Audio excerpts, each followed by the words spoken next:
Ep7 back again for another T3 Thursdays tactical tip. I want to talk to you today about violence in the workplace. So first off, we're going to talk about who is at risk, characteristics of an attacker, finally what we can do about it. So who is at risk? So first off, romantic partners. Okay, so a ex-spouse, ex-boyfriend, girlfriend, things like that. That is probably the number one person that is a target. Also, employers and supervisors, people who are upset about their job, whoever their boss is, something like that. Also, coworkers. There's also two specific job functions. There are two specific jobs that are targeted heavily, and those are mental health workers. You know, if somebody's told they're crazy, for some reason, that tends to make them go a little crazy, and divorce lawyers also. Now, that one should be self-explanatory, I think. So now, what about the characteristics of the attacker? These are usually people who blame somebody else for their problems. They really project that blame and the fault onto somebody else. Another characteristic, if they are a substance abuser, if they drink a lot, drugs, things like that. Also, if they have a history of violence, if they've been known to do violent acts in the past. Also, they might be isolated socially.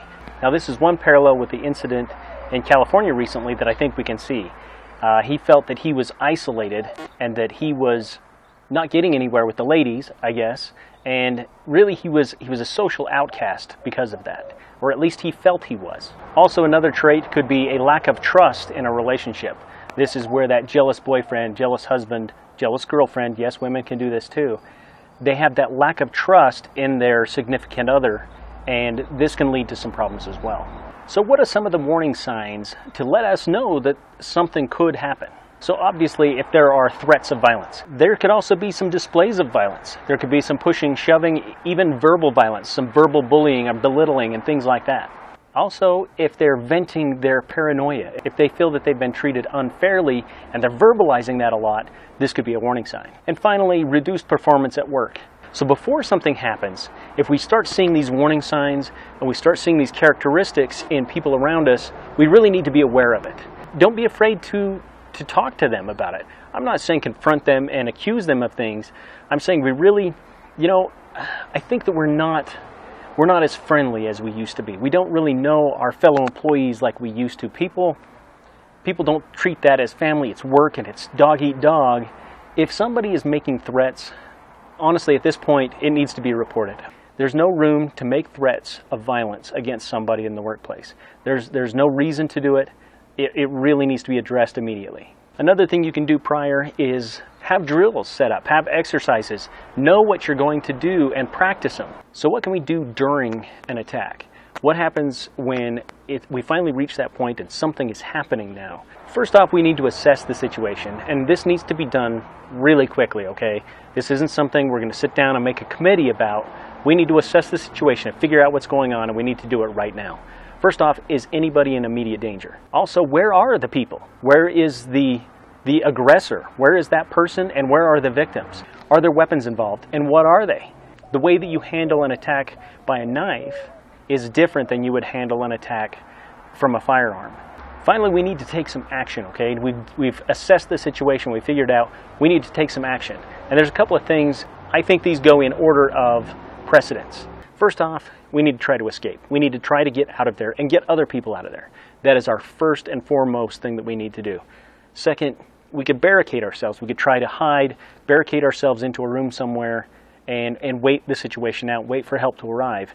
And third, and this should be your last option, and that is to confront the person, attack back, and basically fight them. For evacuation, we need to know where the attacker is, where their proximity is to you. If they're in the room with you and there's no way to open the window without them killing you, obviously escape is not your best option. Barricading is not going to be a good option. You're going to have to fight at that point. You may have to think of alternate routes. You also need to think about the fact that there could be more than one person attacking.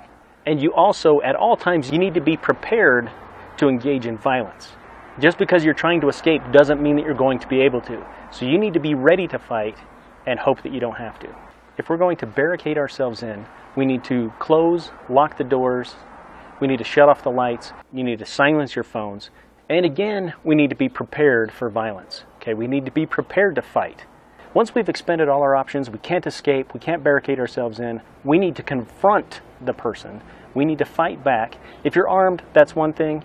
If not, you need to arm yourself with whatever happens to be around. And you need to be ready and committed to extreme violence, okay? You can't go into this just, half-heartedly. You're going to have to really go into it with some violence in mind. I'm not saying go in it to try to kill the person. I'm saying you need to go in, you need to quickly subdue the person. And if that means all the way to lethal action, then that's what it takes. You need to restrain that person with whatever means you have and secure them and secure the area. And you also need to be aware that there could be more than one person. So anyway, guys, this is my take on violence in the workplace and some ideas and thoughts. So let me know what you guys think. If you enjoyed this video, be sure to like and share it. And don't forget to subscribe by clicking on the bullet casing. And until next time, take care and be safe.